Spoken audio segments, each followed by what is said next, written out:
So, the Indiana Fever just signed somebody. I'm kind of surprised the Indiana Fever signed somebody, like, today.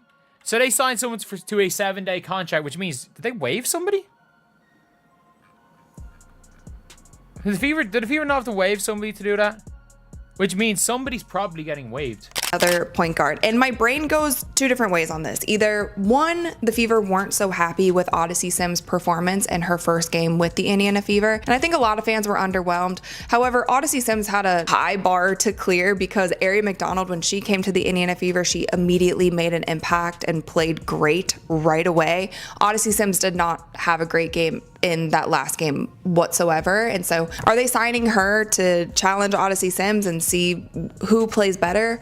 Or are they signing her because they know that Caitlin Clark is not going to be returning this season and they're going to need another point guard for this last stretch of games and going into playoffs? We'll just have The moment we've all been dreading but secretly expecting has finally arrived. The Indiana Fever have officially started shopping for Caitlin Clark replacements, and they're not even trying to hide it anymore. In the span of a single week, they have signed not one but 2 new point guards to desperate short-term contracts. This isn't just roster management, it's a flashing red emergency signal. Let's call it what it is. The Fever know something we don't, and every move they're making suggests they are preparing for a future without their golden goose. Not just for the next few games, but potentially for the rest of the season. Let's get into this. The Indiana Fever welcome Kyra Lambert to the team.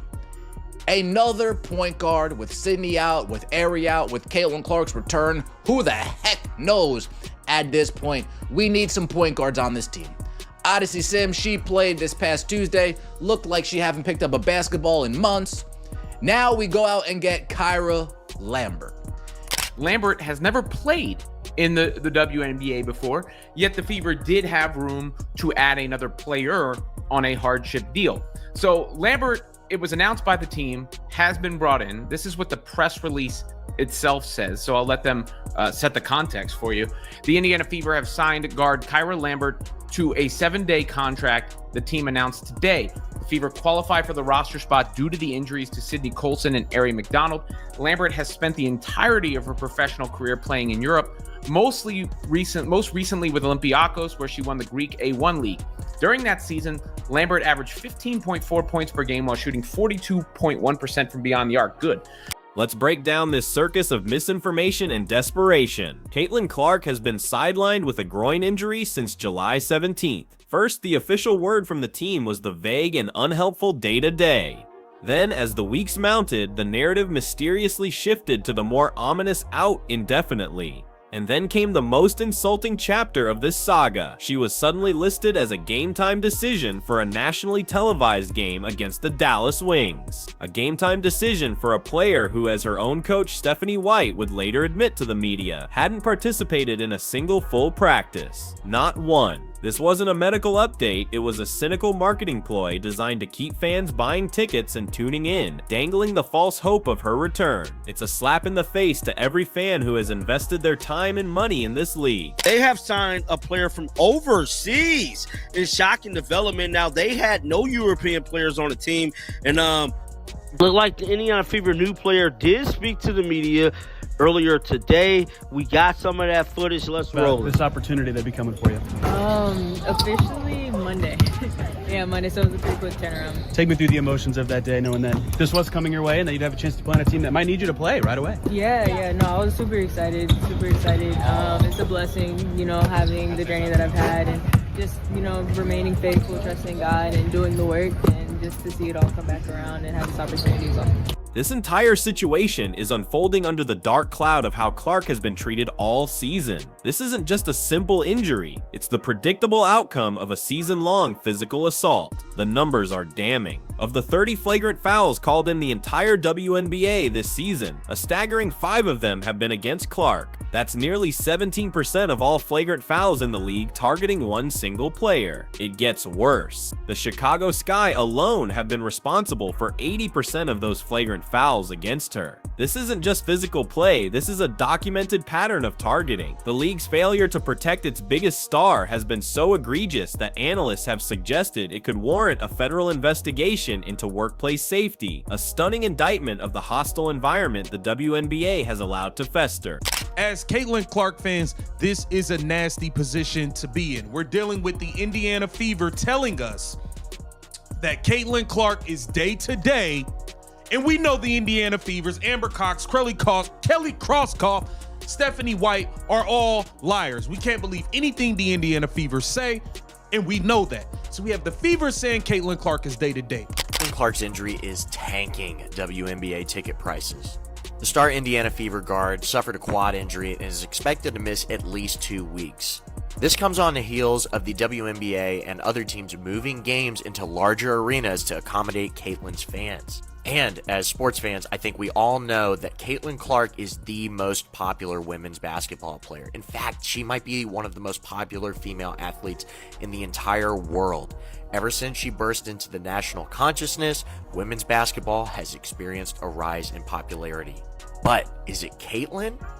Or is it women's basketball? Per Front Office Sports, get-in tickets for the Fever's rivalry game against the Chicago Sky on June 7th are down 71% from $86 to $25. The league's response has been pathetic. Marina Mabrey literally shoves Clark to the ground after a dead ball and gets a slap on the wrist. JC Sheldon pokes her in the eye, and it's just a flagrant one. Clark herself has been seen on camera threatening to call the league office about the officiating, a level of frustration that speaks volumes. When you're being body checked like you're in the NHL, and the refs treat it like a common foul, you're not just playing basketball, you're fighting for your career. This brings us back to her current injury, which feels less like a random occurrence and more like the inevitable result of a body that has been systematically battered for months, compounded by questionable injury management. Remember, she was rushed back from a quad injury earlier this season after only one practice, only to get hurt again. 35%. WNBA ratings down, All-Star game 35% than last year. Yet you're telling me that it doesn't have to do with Caitlin. 35%. It really makes it difficult for fans of the WNBA in general and Caitlin Clark, like myself, to have conversations, to join a Discord, just to I don't know, want to just talk up the WNBA in general when you can't even give Caitlin the props that she deserves. Now let's look at the on-court catastrophe that has forced the Fever's hand. In one single, cursed night against the Phoenix Mercury, the team's season was thrown into absolute chaos. Both of the backup point guards filling in for Clark, Sydney Colson, and Ari McDonald were wiped out with season-ending injuries in the same game. It was a bizarre and brutal turn of events that left the team with literally 0 natural point guards on the roster. The trade deadline had already passed, leaving them with no option but to scour the free agent scrap heap for warm bodies. This is the context for the emergency signings of Odyssey Sims and Kira Lambert. These aren't strategic additions, these are desperation moves made by a franchise that is in a full-blown panic. The league has fostered a hostile workplace for Caitlin Clark through excessive fouling, targeting, and hostile comments from other players and owners. These aren't isolated, they're documented, continuing, and ignored by officials. The disparity in treatment invites real scrutiny. Not a single player has been suspended for flagrantly fouling Ms. Clark. Here's where he said a federal investigation should take place. Congress and the admin should demand answers from the W, its leaders, investigate officiating and internal league comms, hold hearings, and insist on real reforms. The Labor Department should review league protocols for workplace safety. If evidence shows discrimination or retaliation, the DOJ's Civil Rights Division must act. And here is the unfiltered truth about why they are panicking. The Caitlin Clark effect is real, and its absence is devastating. Since her injury, national WNBA viewership has plummeted by a catastrophic 55%. The Fever's own TV ratings have collapsed by 53%, from 1.8 million viewers down to a paltry 847,000. The ticket market has completely imploded. A marquee game against the Chicago Sky saw ticket prices crash by 71%, from $86 down down to just $25 the moment her injury was announced. Even the WNBA All-Star Game, held in her home market of Indianapolis, suffered a 35% ratings drop without her on the court. The league tried to spin it as a success, but the numbers don't lie. This league's entire financial model is built on the shoulders of one injured player. Ask about people being a little physical with Caitlyn at that, like, her last game. Do you feel like she's being treated like unfairly, like in her games and stuff like that? I think it's definitely like star players aren't ever treated fairly. Is that kind of what you went through? I mean, because you're considered a legend. I mean, is that just kind of normal about being the rookie? Is that part of it? I think everybody has a different path. So I appreciate you, man. Thank you. Take care. Now, I'm not exactly too sure where Kyra Lambert is, and I know what your reaction is. Kyra Lambert who? Kyra Lambert, minus the 2, divide by 3, add 4. Yeah, I didn't know who Kyra Lambert was either. Kelly, she better be good. Amber, she better be good. That's all I'm going to say. She better come in and be impactful off the jump. That's all I'm going to say. She needs to at least pass the eye test. Okay, maybe she doesn't have a good game, but can she at least pass the eye test so when I watch her, I'm saying to myself, okay, I can see the vision. I can see where we hope that this is going. This is where Stephanie White's coaching comes, under an even harsher microscope. In a recent interview, Clark herself revealed a story that should send a chill down the spine of every Fever fan. She admitted that White benched her for committing turnovers and then praised her for later passing up a risky, high-reward fast break opportunity. Let me repeat that. She was praised for not doing the very thing that makes her a generational talent. This is a coach who is actively trying to sand the edges off a diamond to coach the Caitlyn right out of Caitlin Clark. She is trying to turn a revolutionary innovator into just another system player, which is not only insane from a basketball perspective, but is also a betrayal of the very reason millions of new fans started watching in the first place. If you believe this coaching philosophy is actively harming Clark's game, hit that like button and let me know your thoughts in the comments.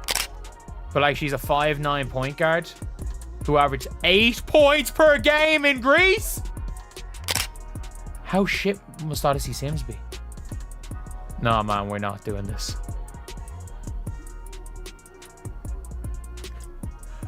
Oh, I think we're done. I think we're done.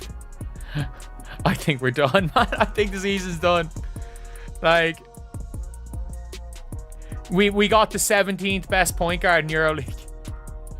This is not just bad coaching, it's a fundamental misunderstanding of what creates greatness. It's like telling a young Steph Curry to stop shooting from 35 feet because it's a bad shot. Curry changed the game because he was allowed to break the rules. Clark has that same potential, but she's being smothered by a coach and a league that are terrified of anything that doesn't fit into their boring, predictable, and ultimately unsuccessful brand of basketball. You think that Caitlin Clark's healing can't come soon enough, and looking at the bright side of things, there is still a month left of the season, and I do think that the Indiana Fever are still in a good position, and they can take this and they can turn things around. I think that what Stephanie White has done with the team, given all of the adversity that has happened, is pretty incredible. But I don't want to mince words because I don't necessarily see Kyra Lambert as coming in and saving the day for the Indiana Fever. Now, Lambert did win the Greek League Championship and was the Euro Cup Guard of the Year. So there's a plus. Clark's injury is tanking WNBA ticket prices. The star Indiana Fever guard suffered a quad injury and is expected to miss at least 2 weeks. This comes on the heels of the WNBA and other teams moving games into larger arenas to accommodate Caitlyn's fans. And as sports fans, I think we all know that Caitlin Clark is the most popular women's basketball player. In fact, she might be one of the most popular female athletes in the entire world. Ever since she burst into the national consciousness, women's basketball has experienced a rise in popularity. But is it Caitlyn or is it women's basketball? Per Front Office Sports, get-in tickets for the Fever's rivalry game against the Chicago Sky on June 7th are down 71% from $86 to $25. So let's look at what the Fever have actually done, not what they have said. They have signed 2 replacement point guards in a week. They have been forced to restructure their entire offense to function without their best player. Coach Stephanie White is now talking about long-term health, the classic corporate speak you use when you know the short-term situation is hopeless. These are not the actions of a team that expects their superstar back anytime soon. These are the actions of a team that is quietly and desperately preparing for the very real possibility that the Caitlin Clark era might be over before it ever truly began. The signings aren't for her return, they are for her absence. And the vague updates, the chaotic decision-making, and the clear physical toll on their star players suggest a league that is not just in crisis, but is fundamentally broken.